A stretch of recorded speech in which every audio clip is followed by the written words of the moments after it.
rumah aku. Pergi! Kawalau ayah ke Datin.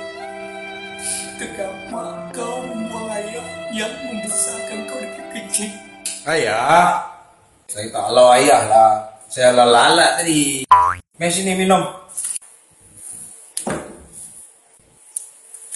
Kau tahu tak Datin? Dalam ramai-ramai anak ayah, kaulah anak bongsu ayah yang paling ayah sayang sekali. Jadi ayah rasa engkau lah yang paling layak sekali terima barang ni. Barang apa ya?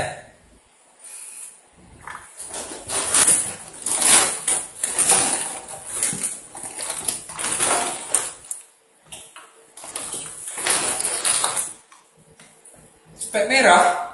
Apa benda ni ya? Kau tak ingat?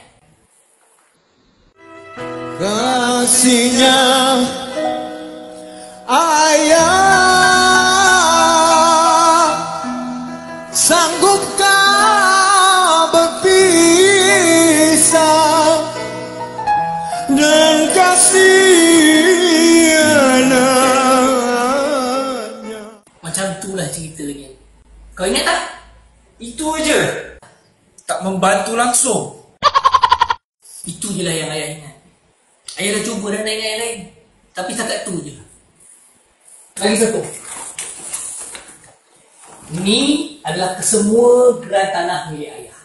Tapi kau ingat, jangan sekali-kali kau jual tanah sebelah rumah ayah ni. Kenapa ya?